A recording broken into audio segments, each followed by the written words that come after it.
Hello again, everybody. Welcome back. We've got Bob Hickey on the line, and today we want to talk about some of the superstars of crowdsourcing, of finding other ways around going through the traditional diamond and comic book stores. Many creators are going directly to fans to raise money to do a project, to sell the project. Bob, there are some people that are making a lot of money on this right now. Yes, there is, and building fan bases. But one that I've followed for a long time is Brian Pulido. He's doing very well with the Lady Death. And I think his last one, I just called it up here, he's got 2,733 fans on it. And he raised a whopping $323,866 for that. Wow. Yeah. For one project. One project. And now what is it that he's delivering on that project? It looks like it is I think it is like I call them mini graphic novels, usually around 50 or so pages. Okay. No, actually it's a 24-page comic book. This is for a single 24-page comic book. Yes. And so, how many of those would you need to sell through the direct market to come anywhere near raising that money going to a creator? Are you really going to challenge me to use my math skills? I don't think either one of us has those on the fly. Okay. I just don't. There is no comic book in recent memory that would have earned, no matter how popular, would have earned anywhere near that money for a creator. I use my math skills. You guys sell closely to 84,000 copies at $4 a piece. Yes, but those 84,000 copies, okay. Yes. That $4 a piece does not go directly to the creator. It does not. Half of that money goes to the retailer. So now you got to double the number of sales right there. Okay. Well, half goes to retailer, 10 or 15% goes to Diamond. Oh, more than that. I mean, yeah. So the creator would be lucky to get his 40%, and then he's got to do all the production on the work. Correct. So at that point, you're looking at 40% of that kind of income. But how many comics out there, selling 84,000 copies? Nowadays, that's few and far between. Yes. And again, you'd have to be talking about over 150,000 copies, to be able to get that kind of money going to the creator. Yes. So that's, sadly, that's not doable in this market.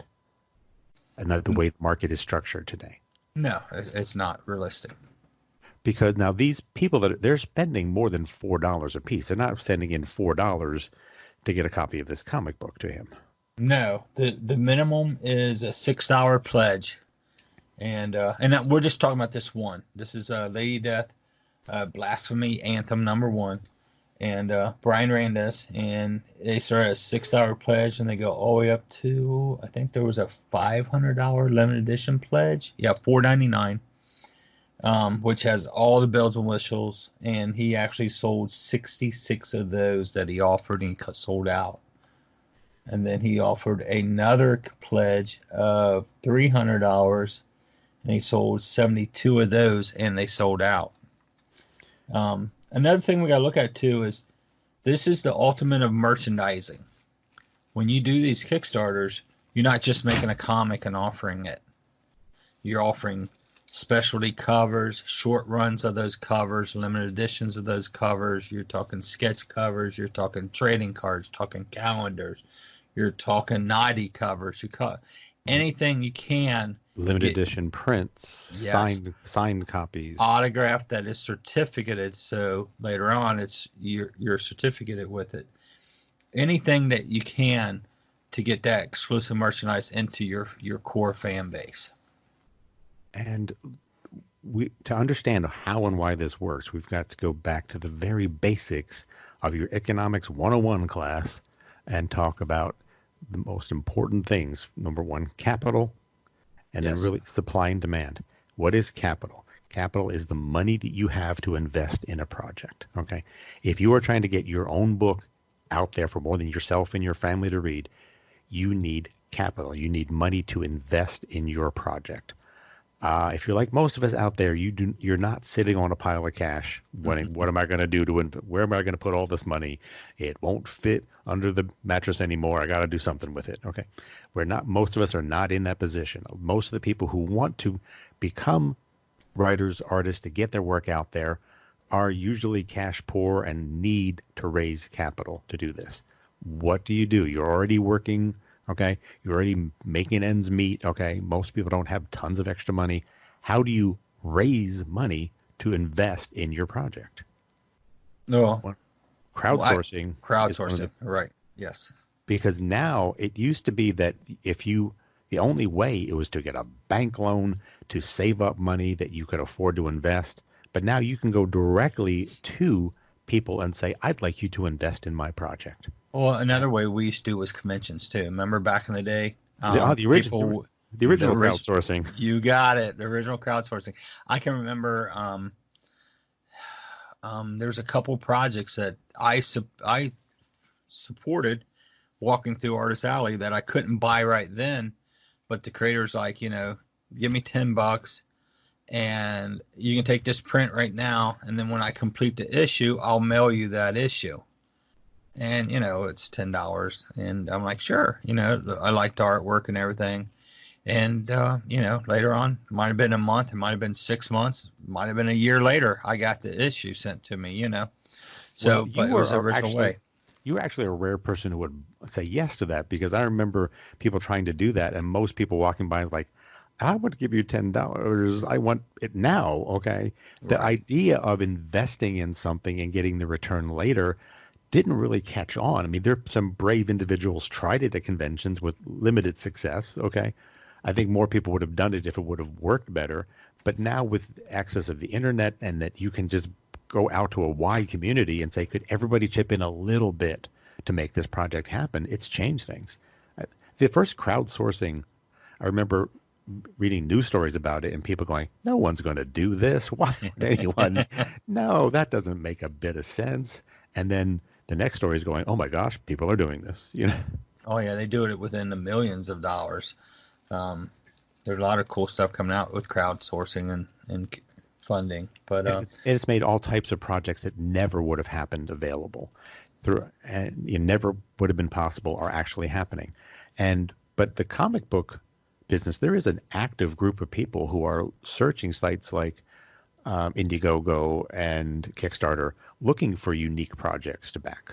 yeah, I think so. I think some fans says that may have left comic shops, but looking for those books that they're looking for, or maybe they're buying digital books instead of going to the comic shops, but they're still looking for that one that's not being carried either on Comixology or any of the other places, and definitely want to support. I think the biggest thing is when you do a Kickstarter Indiegogo, you feel like you help that creator.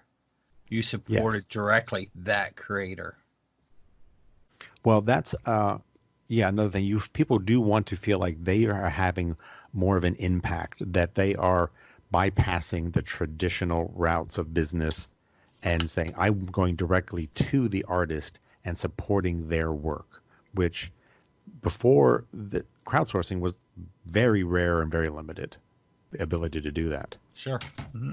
But there is a good feeling that goes like, I admire what this person's doing. I like their work. I want to show support that there are people out there that believe in the mission of creative people to create. Oh, there is. There's a crowd. And we got to remember, too, is that these guys that we're talking about, the Brian Politos, the Bill Tucci's, these guys just didn't come to Kickstarter and say, oh, I'm going to tap into this and create this big following. They pre-built their following and brought them along to Kickstarter to help support the project. Right. And that's keys into, I think, the other major economics 101 concept, supply and demand. Now, if there is a huge supply of something and nobody wants it, no one's going to buy it. They're not going to spend a lot of money on it. Why are people spending for the $500 package for some of these creators? Is because there's a demand, but now there's very little supply. Right. Right. Years ago, Billy Tucci, Brian Polito's Chaos Comics were very big in the indie comic market and had a lot of fans. Now, a lot of those fans either drifted away from the comic shops and but now they're rediscovering what they liked earlier, or I'm not sure exactly how it worked. Did the comic shops leave these fans behind, or did the fans leave the comic shops behind? I think a Because little of both, don't you? I think a little of both. I Yeah. have a lot of people who will come into my local shop looking for things that haven't been published for 10 or 15 years. That's how long they've been out of collecting comics, but they're interested again, and they kind of want to come back and say, well, are things exactly the way I left them? Okay. In the year 2005, like, well, no, they're not. Right. It's 15 years later and things have moved on, creators have moved on, and some people will move along with it, but a lot of people are like, well, no, I just want to pick up where I left off. I want to read those same books by those same creators. And it's like, I'm sorry, there, various reasons, okay, those people are not producing anymore. Yeah. But when someone like Billy Tucci, who hasn't drawn an issue of She in many years, comes and announces he's going to do that and crowdsource it. When Brian Plato is crowdsourcing a Lady Death project, okay, there are fans out there that are dedicated. They have a large demand built into that, not just numbers of people, but how passionate that fan base is. Well, And that they're willing to spend more money than just buying a single comic book. oh, they are. Brian Plato, I think, took the hand from Gene Simmons. The Kiss, remember the Kiss Army? Oh, yes. Oh, Gene could rile up his army. They'd support anything, and still do probably support anything Kiss does. Brian, I can remember his rock star attitude. I would be doing shows across to him or next to him, and they come out with music blaring and just signing, and they'd have crowds of people. They were always busy, and Brian's a great guy, real nice guy. I hadn't seen him for years and ran into him. We had a long conversation. So he comes across that with his fans. He's honest, and he's puts out a fun project that people really enjoy, and they will support him. And it shows. I mean, almost 3,000 backers. And what he did was very different from the big two. He was reaching a comic fan market that didn't exist. He created his market, essentially. Yes. He created a heavy metal concept attitude that probably what it was is a lot of comic fans, like you said, growing up, but growing out of the Superman, Spider-Man eras, looking for something else. And Brian was offering them Lady Death and Evil Ernie and stuff like that. That was different than what was being on the stands at that point in time. And he found heavy metal fans who never read comics, okay, who found something that spoke to what they enjoyed in music and created a whole community. And sure. He was always very genuine with his fans, very engaged, and very accessible. And, Chaos Comics was very big for a long time. There were behind the scenes business things that, caused him to pull back on, the full-fledged publishing of Chaos Comics. Mm-hmm. But he's still a passionate creator who wants to connect with that fan base. And now social media and crowdsourcing gives him a way to directly go to that fan. And think how, if he could publish that same comic book and bring it through Diamond and bring it to comic book shops, okay, first of all those fans would have to be able to find the comic shops, know when it's going to be published, and still he would have to, those passionate fans are a drop in the bucket for the sheer numbers that you need for a successful book through Diamond. Sure. And the thing is, we're talking about heavy metal and stuff. It got me thinking Kickstarters are like concerts. They're like, they're like a month old concerts. It's like, here's my current concert. Boom. Here's my book. Come out and support us. Buy our merch, buy our book, make sure we're here for the next concert. And so it's a way for you to get in there and support that creator, but also there are events, I guess, and that's what I mean by concerts. These are events. You can't just put it on Kickstarter and say, here we are, come and help us. You've got to promote it, PR it, release videos, work your social medias, let as many of your fans know that this is going on. Outreach. You got to keep that fan base, that Brian's got 2,700 involved in supporting you. You got to let them know what's happening. So you put on your event, your Kickstarter, your Indiegogo event, and then you got to reach out to the crowd and drag them into the event and keep that excitement. So, Yes. Yes. so it's not enough to offer just a, I'm doing one 24-page comic book. Fans No. will look at that and go, is that all you got? Right. Yeah. Yeah, I'm scanning through the Kickstarter now, and there's all kinds of different types of covers from all kinds of fans and creators of Lady Death over the years. Then there's something called the Coffin Edition, and it's just, man, he's got all kinds of crazy stuff going on. I love Brian to death. He comes up with more stuff. Black Metal Black Edition foil. Some of my you got John Boy, one of my favorite artists out there. But yeah, I mean, he's got lingerie covers, calendars, cards, you name it. Brian's got it listed on here. It's all part of this one Kickstarter. And if you want to start your own Kickstarter, your own crowdsourcing, you can't start at that level. No. So I think we're going to end this for right now. And next time we're going to talk about how do you tap into the concepts that these superstars are using and creating, and not starting at that level, but using some of the techniques and emulating their success, but be able to build it from the ground up. Yes, we can. It's one short thing though before we end. Yeah. We've talked about the big guys, but what is Kickstarter? Exactly. For somebody who don't know it, it's a very basic concept. You put a product out there, you bring in fans to buy your product. Kickstarter themselves handles the funding, which makes it feel more legit. Like you said, walking through a convention, you were handing that creator $10, crossing your fingers that you would actually get something in a month or 6 months. Right. Kickstarter, your money's there, and it makes it feel more secure around you supporting it. Very professional looking, websites, and with the videos, they've got a formula that works for them with the pledges and helping get things, established and met. They set your goals. So it's a very basic, easy to use platform. There's a lot of little groups out there who is raising not just this big money, and we'll come back and talk about it in the next podcast. You don't have to raise $300,000 to be successful at this, though. But then Indiegogo is basically the same concept. It's a little different. Indiegogo, if you don't reach your goals, you still get your funding and try to achieve. You can still get your funding and try to achieve your project.